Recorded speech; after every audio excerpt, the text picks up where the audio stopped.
আসসালামু আলাইকুম বন্ধুরা, আপনারা যারা বিভিন্ন ধরনের চাকরির পরীক্ষার প্রস্তুতি নিচ্ছেন এবং চাকরির পরীক্ষাগুলো দিচ্ছেন তারা জানেন যে সংখ্যার ধারণা থেকে প্রাইমারি, বিসিএস, ব্যাংক সহ অর্থাৎ শিক্ষক নিবন্ধন এছাড়াও যে সকল অধিদপ্তর এবং মন্ত্রণালয়ের পরীক্ষাগুলো হয়ে থাকে সে সকল পরীক্ষাগুলোতে সংখ্যার ধারণা থেকে কি পরিমাণ প্রশ্ন আসে।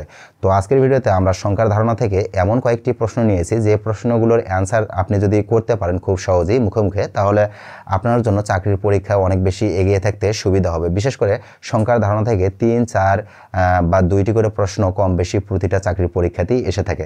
তো কথা না বাড়িয়ে চলুন শুরু করা যাক।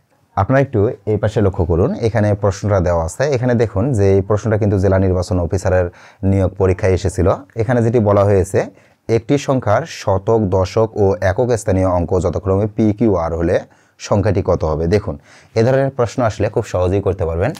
পি কিউ আর এর মান বের করতে বলছে, পি কিউ আর।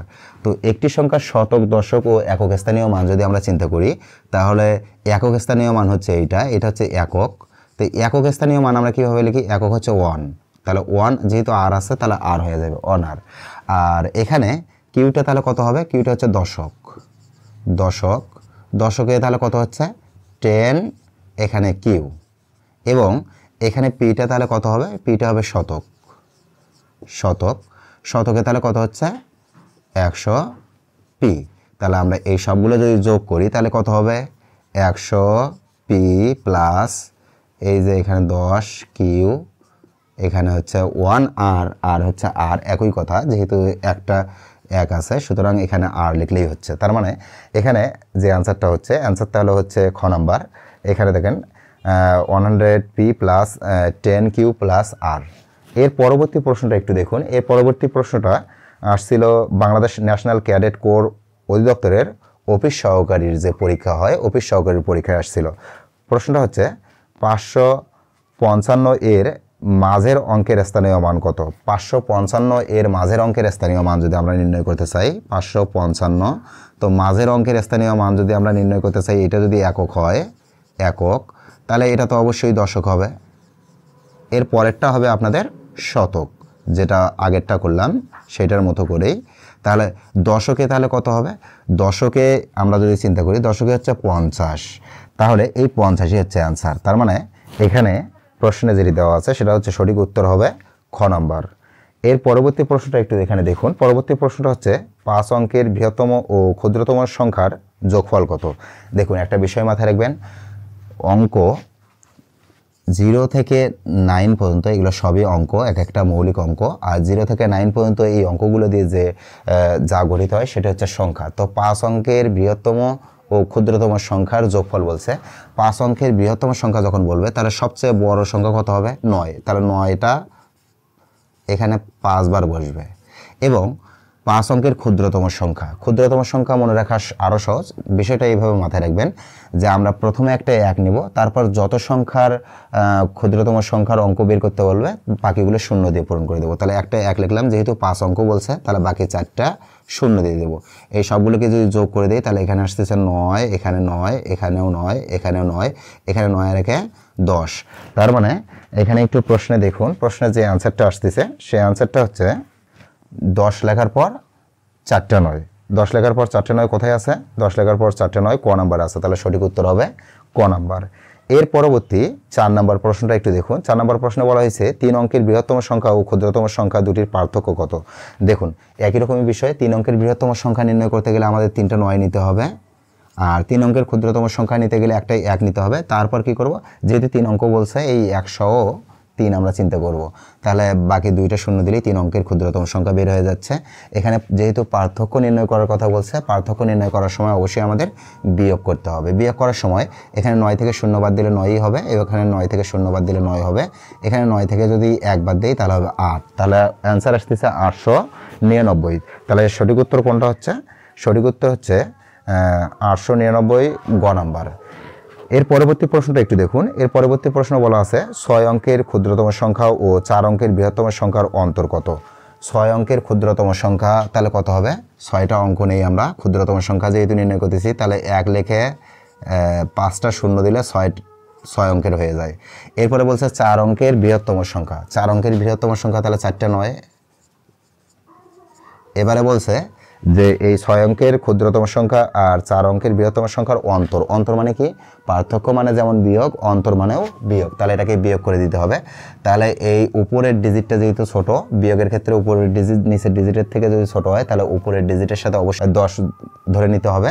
তাহলে 10 থেকে যদি 9 বাদ দেয় তাহলে 1 থাকতেছে, হাতে থাকে 1, সেই 1 নিচের ডিজিটের সাথে যোগ হলো বিয়োগের ক্ষেত্রে, তাহলে নিচেরটাও 10, উপরেরটাও 10, 10 10 মিলে যায় 0, হাতে থাকে 1, নিচে আবার 9 এর সাথে 1 যোগ করলে হাতের 1, 10, উপরেও 10, 10 10 মিলে যায় 0, হাতে থাকে 1, আবারও 10 10 মিলে যায় 0, হাতে থাকে 1, সেই 1 এখানে আসলো 1 আর এখানে আছে কত?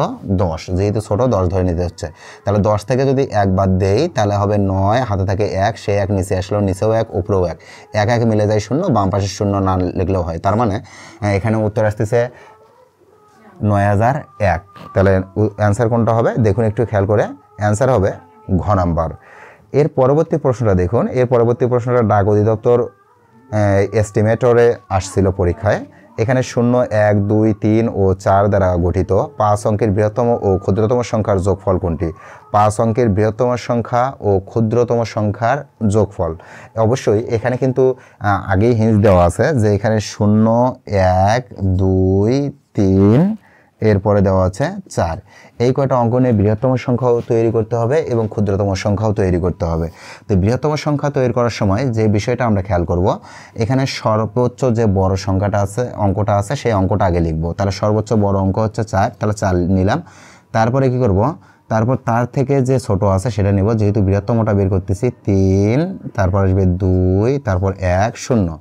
আবার বলছে এখানে যে অঙ্কগুলো আছে এই অঙ্কগুলোর আবার ফির ক্ষুদ্রতম সংখ্যাও বের করতে হবে। তো ক্ষুদ্রতম সংখ্যা বের করার জন্য প্রথমে কোনো কিছু না ভেবে ওই আগের মতো করেই একটাই 1 আগে লিখব। লেখার পর দেখব সিরিয়াল অনুযায়ী সবচেয়ে ছোট থেকে বড় দিকে যাব। সিরিয়াল অনুযায়ী যদি আমরা সবচেয়ে ছোট থেকে বড় দিকে যাই তাহলে এখানে দেখুন একটা তো লিখে ফেলছি, তারপরে 0 আসবে, 0-র পরে তার থেকে বড় হচ্ছে 2, 2-র পর 3, 3-র পর এখানে 4। আচ্ছা, এই পুরোটা মিলে কি বলছে প্রশ্নে আরেকবার দেখুন একটু। প্রশ্নে বলা হয়েছে ক্ষুদ্রতম সংখ্যার যোগফল, অর্থাৎ বৃহত্তম সংখ্যা ও ক্ষুদ্রতম সংখ্যার যোগফল। এটাকে যোগ করুন। 4, এখানে আছে 3 আর 1 4, এখানে আছে 2 2 4, এখানে আছে 3, এখানে আছে 4 আর 1 5, তার মানে 53, তারপর 4টা 4, তাহলে 5 3 3টা 4। দেখুন অ্যান্সার কোনটা হচ্ছে? 5 3 3টা 4 আছে গ নাম্বার। তাহলে সঠিক উত্তর হবে গ নাম্বার। এর পরবর্তী প্রশ্নটি একটু দেখুন। পরবর্তী প্রশ্নটি এখানে বলা আছে 1 থেকে 100 পর্যন্ত লিখতে 9 সংখ্যাটি কতবার ব্যবহৃত হয়? দেখুন 1 থেকে 100 পর্যন্ত 9 সংখ্যাটি কতবার ব্যবহৃত হয় এটি বুঝতে হলে আপনাদেরকে কিছু বিষয় অবশ্যই মনে রাখতে হবে। আপনারা একটু মনে রাখবেন 1 থেকে 100 পর্যন্ত শূন্য সংখ্যাটি ব্যবহৃত হয় 11 বার এবং 1 থেকে 100 পর্যন্ত 1 সংখ্যাটি ব্যবহৃত হয় 21 বার। আর এরপর 1 থেকে 100 পর্যন্ত 2 3 4 5 6 7 8 9 এই কয়টি সংখ্যাই ব্যবহৃত হবে 20 বার করে। মনে রাখবেন 2 3 4 5 6 7 8 9 এরা সবাই 20 বার করে ব্যবহৃত হয়ে থাকে। এর পরবর্তী প্রশ্নটি একটু দেখুন। পরবর্তী প্রশ্ন বলা আছে রোমান সংখ্যায়, এই যে রোমান সংখ্যায় এই যে এটা আমরা 10 ধরি, তারপর 1, তারপর আবার 10 হলে 9 হয়ে যায়, তাহলে কত হবে এটা? এটা বাংলাদেশ ন্যাশনাল ক্যাডেট কোর অধিদপ্তর অফিস সহকারী পরীক্ষায় আসছিল প্রশ্নটা। এখানে একটু বিষয় খেয়াল রাখবেন যে প্রথমে এই যে এক্স, এটা যেটা আমাদের রোমান সংখ্যায়, এটা কিন্তু 10। এর পরেরটা যদি আমরা খেয়াল করি, এর পরে যদি অর্থাৎ এক্স এর পরে যদি 1 দেওয়া হয় তাহলে 11 হয়, আর যদি আগে দেওয়া হয় তাহলে 1 বাদ যায়, তার মানে 9। তাহলে 10 আর এখানে আসছে যে কত? 9, তাহলে টোটাল মিলে কত হচ্ছে? 19। আশা করছি এই প্রশ্নটাও বুঝতে পারছেন। তো আজকের ভিডিওতে আমরা টোটাল 8টি বাস্তব সংখ্যার বিভিন্ন ক্যাটাগরির অঙ্কগুলো শিখলাম ইনশাল্লাহ। আপনারা কে কতটা বুঝতে পেরেছেন অবশ্যই কমেন্টে জানাতে ভুলবেন না। আর ভিডিওটি ভালো লাগলে অবশ্যই একটি লাইক দিয়ে দিবেন এবং গণিতের কোন কোন অংশগুলো নিয়ে আপনারা ক্লাস চান অবশ্যই আপনারা সেটি কমেন্টে জানাতে পারেন।